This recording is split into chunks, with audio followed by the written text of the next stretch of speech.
ಆದರೆ ಹೈಕಮಾಂಡ್ ಗೊಂದಲಗಳ ಮೇಲೆ ಗೋಜು ಗದ್ದಲಗಳನ್ನ ಮಾಡ್ಕೊಳ್ಳೋದು ಬೇಡ ಅಂತ ಒಂದು ಮೆಸೇಜನ್ನು ರಾಜ್ಯಕ್ಕೆ ಕಳಿಸ್ಕೊಟ್ಟಿದ್ದಾರೆ ಕಾಂಗ್ರೆಸ್ಗೆ. ಏನಂತಂದರೆ ಕಾಂಗ್ರೆಸ್ ಹೈಕಮಾಂಡ್ ಮುಂದೆ ಮೂರನೇ ಆಯ್ಕೆ ಇಲ್ಲ. ಏನೇ ಇದ್ರೂ either Siddaramaiah or D K Shivakumar ಇಬ್ಬರೇ. ನೀವು ಪರಮೇಶ್ವರ್ ಅವರು ನಾನು ಸಿಎಂ ಕ್ಯಾಂಡಿಡೇಟ್ ಅನ್ನೋದು, ಸತೀಶ್ ಜಾರಕಿಹೊಳಿ ನಾನು ಕ್ಯಾಂಡಿಡೇಟ್ ಅನ್ನೋದು, ದಲಿತ ಅಸ್ತ್ರ ಪ್ರಯೋಗ ಮಾಡ್ತೀವಿ ನಿನ್ನೆ ಅದ್ರಲ್ಲೂ ಬಸವರಾಜ ರಾಯರೆಡ್ಡಿ ಅವ್ರು ನಾನು ಯಾಕೆ ಸಿಎಂ ಆಗಬಾರ್ದು ಅಂದ್ಬಿಟ್ಟಿದ್ರು. ನಾನು ಅವ್ರಿಗಿಂತ ಮುಂಚೆ MLA ಆದವನು. ಇದೆಲ್ಲ ಬ್ಯಾಡ್ರಪ್ಪ, ಸ್ವಲ್ಪ ಸುಮ್ಮನಿರಿ ನೀವು, ಇವ್ರದೇ ನಮಗೆ ಬಗೆಹರ್ಸೋಕ್ಕಾಗ್ತಿಲ್ಲ, ನೀವು ಯಾಕೆ ಮಧ್ಯದಲ್ಲಿ ಬಾಯಿ ಆಗ್ತೀರಾ ಅಂತಂದ್ಬಿಟ್ಟು ಈಗ ಹೇಳಿದಾರಂತೆ. ಖರ್ಗೆ ಜೊತೆ ರಾಹುಲ್ ಚರ್ಚೆ ಬಳಿಕ ಅಂತಿಮ ಆಗುತ್ತೆ. ಅಲ್ಲಿಗೆ ಇರದೇ ಎರಡು ಆಯ್ಕೆ ನಮ್ಮ ಮುಂದೆ. ಸಿದ್ದರಾಮಯ್ಯನವ್ರನ್ನ ಮುಂದುವರಿಸ್ಬೇಕಾ ಅಥವಾ ಡಿ ಕೆ ಶಿವಕುಮಾರ್ನ ಸಿ ಎಂ ಮಾಡಬೇಕಾ? ಅದಾದ ಮೇಲೆ ಒಂದು ವೇಳೆ ಏನಾದರೂ ಡಿ ಕೆ ಶಿವಕುಮಾರ್ನ ಸಿ ಎಂ ಮಾಡೋದು ಅಂತ ನಿರ್ಧಾರ ಆದಮೇಲೆ ಆಮೇಲೆ ಬೇಕಾದ್ರೆ KPCC ಅಧ್ಯಕ್ಷ ಯಾರಾಗಬೇಕು, ಉಪಮುಖ್ಯಮಂತ್ರಿಗಳನ್ನ ಎಷ್ಟು ಜನ ಮಾಡಬೇಕು, ಯಾವ್ಯಾವ್ದು ಅನ್ಯಾಯ ಆಗುತ್ತೆ ಇದೆಲ್ಲ ನೋಡೋಣ ಅನ್ನೋ ತೀರ್ಮಾನಕ್ಕೆ ಬಂದಿದ್ದಾರೆ.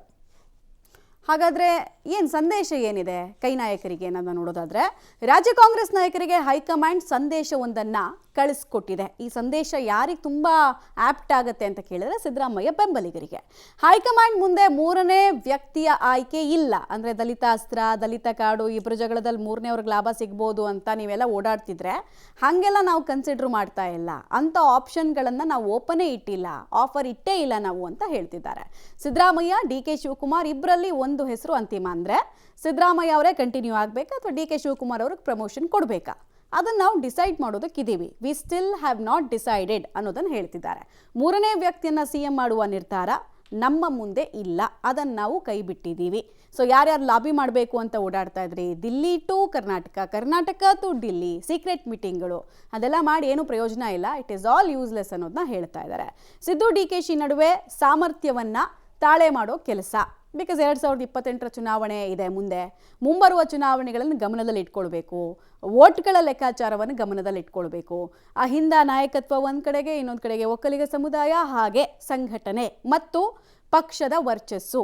60ರಿಂದ 70 ಸೀಟ್ಗಳಲ್ಲಿ ವೋಟಾಗಿ ಕನ್ವರ್ಟ್ ಮಾಡುವ ಸಾಮರ್ಥ್ಯ ಇರೋದು ಯಾರಿಗೆ? ಸಿದ್ದರಾಮಯ್ಯ ಅವರಿಗೆ.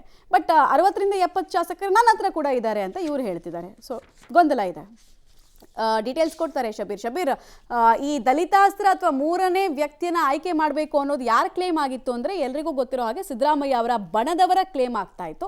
ಅದಕ್ಕೆ ಸೊಪ್ಪು ಹಾಕ್ದಂಗೆ ಕಾಣಿಸ್ತಾ ಇಲ್ಲ ಹೈಕಮಾಂಡ್ ಈ ಮೂಲಕ. ಮಮತಾ ನೋಡಿ, ತೆರೆಮರೆಯಲ್ಲಿ ಈ ರೀತಿಯಾದಂಥ ಎಲ್ಲ ಪ್ರಯತ್ನಗಳು ಕೂಡ ನಡೆದಿತ್ತು. ಅದಕ್ಕೆ ಬೇಕಾದಂಥ ರಾಜಕೀಯ ತಂತ್ರಗಳನ್ನು ಕೂಡ ಮಾಡಲಾಗ್ತಾ ಇತ್ತು.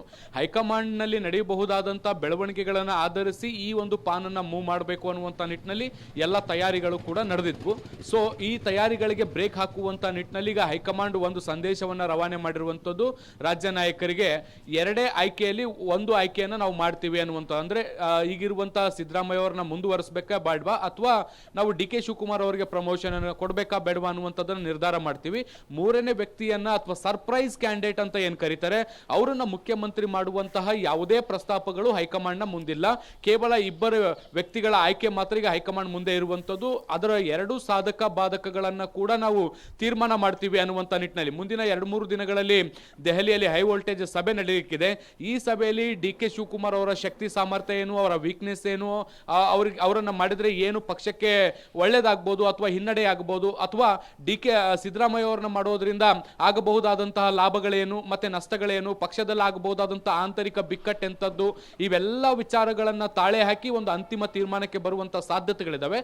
ಅದಕ್ಕಿಂತ ಮುಂಚೆ ಒಂದು ಸ್ಪಷ್ಟ ನಿರ್ಧಾರವನ್ನು ತಿಳಿಸಿರುವಂತದ್ದು, ಬೇರೆ ಇತರೆ ಯಾವುದೇ ವ್ಯಕ್ತಿಗಳು ಮುಖ್ಯಮಂತ್ರಿ ವಿಚಾರಕ್ಕೆ ಸಂಬಂಧಪಟ್ಟಂತೆ ಚರ್ಚೆಗಳನ್ನ ಮಾಡಬಾರ್ದು ಅಥವಾ ತಾವು ಮುಖ್ಯಮಂತ್ರಿ ಅಭ್ಯರ್ಥಿ ಅನ್ನುವಂಥ ನಿಟ್ಟಿನಲ್ಲಿ ಬಿಂಬಿಸಿಕೊಳ್ಳುವಂತ ಪ್ರಯತ್ನ ಮಾಡಬಾರ್ದು ಅನ್ನುವಂಥ ಕಾರಣಕ್ಕೆ ಇಂಥದ್ದೊಂದು ಮೆಸೇಜ್ ಅನ್ನ ಈಗ ರಾಜ್ಯ ನಾಯಕರಿಗೆ ಪಾಸ್ ಮಾಡುವಂತ ಕೆಲಸವನ್ನ ಮಾಡಿದೆ ಮಮತಾ. ಹಾಗೆ ಸಂಪರ್ಕದಲ್ಲಿರಿ ಶಬೀರ್, ನಿಮ್ಮ ಜೊತೆ ಮತ್ತೆ ಮಾತಾಡ್ತೀನಿ. ಏನು ಮಾಡ್ತಾರೋ ಏನು ಕತೆ, ನಾವು ಒಟ್ಲಲ್ಲಿ ಒಂದು ಬೇಗ ಒಂದು ಡಿಸೈಡ್ ಮಾಡಿ, ಸುಮ್ಮನೆ ಅದನ್ನೇ ಎಳ್ಕೊಂಡು ಕೂತಿದ್ದು ಮೆಗಾ ಧಾರಾವಾಹಿ ಥರ ಆಗ್ತಾ ಇದೆ.